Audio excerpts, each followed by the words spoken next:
wonder how in the world this could be. Oh, man. I never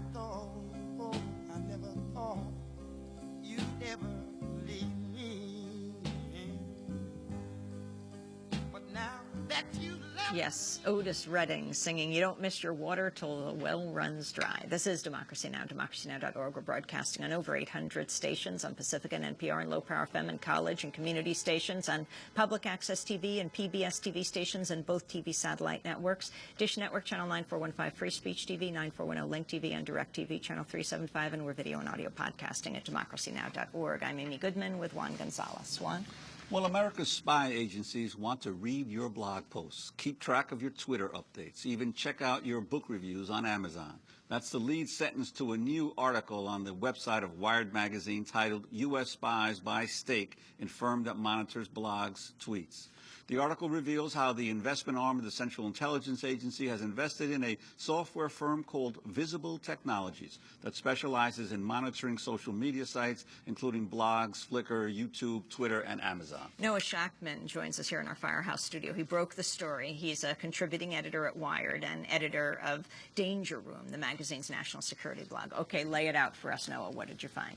So the CIA in 1999 set up an investment arm called In-Q-Tel that sort of makes investments in technologies that the spy agencies would like to see grow. And their latest investment is in this company called Visible, which basically takes blog posts and takes Twitter updates and takes comments on YouTube videos and sort of sorts them out and decides which people have the most weight in the blogosphere, which people are the most influential, and also filters out certain keywords, decides whether certain posts are hostile or positive. And it's basically a way for them to sort of keep track on what's going on in Twitter, on the blogs, et cetera, et cetera. And who does this firm normally supply this information to? Usually to companies like Microsoft. Right now, they're tracking the buzz on their Windows 7 release. They also do the work for Hormel, the processed meat company. When PETA was going after Hormel for some of their business practices, they kept track on the sort of anti-processed food activists. So it's usually corporate clients, although there's sort of a political spin to some of the work they do. So in essence, they're sort of like an intelligence operation for the corporate world on a normal... Yeah, they would say they try to spot trends and keep tabs on things, yeah.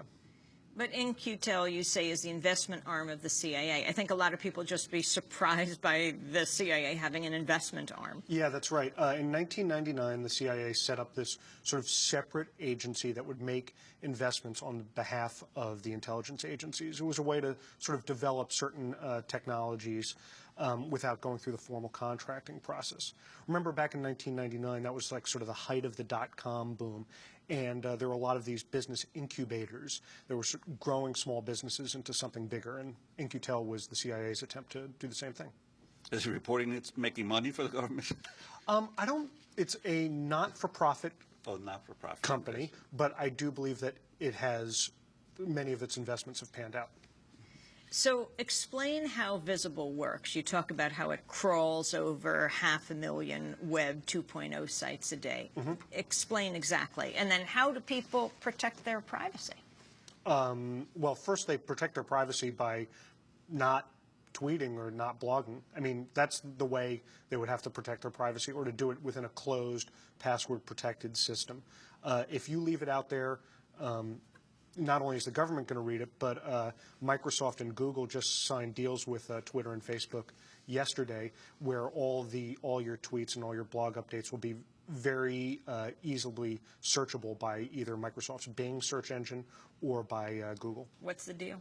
The deal is basically that all your Facebook updates will be sort of fed into Microsoft's new search engine, and people will be able to see what you post on Facebook or Twitter or what have you. And of course, for the CIA, given the fact that the recent reports of how tweets and other social networking are used around the world, sometimes to give advance notice on popular insurrections, or for the CIA, this would be a sort of a normal direction for them to take if they want to collect more intelligence. It would be. They're probably already doing so, but just in a less elegant way.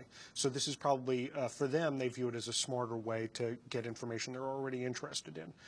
The question is whether it's aimed out at international audiences or whether it's aimed in at domestic ones.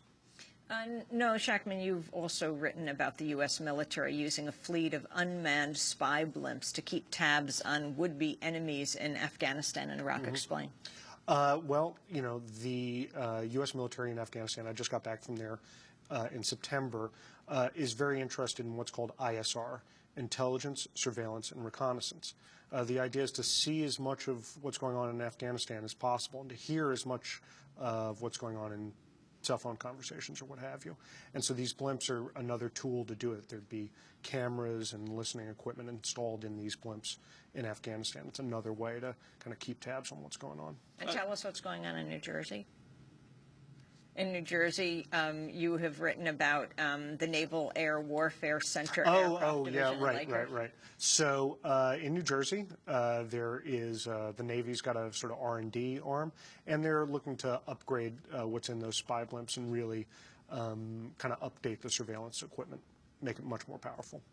I'd like to get back for a second to this. You just happened to mention that remark that depending on whether this is being done, the social networking intelligence is being mined internationally or domestically. Can the CIA conduct surveillance of Americans at home here in terms of their communications?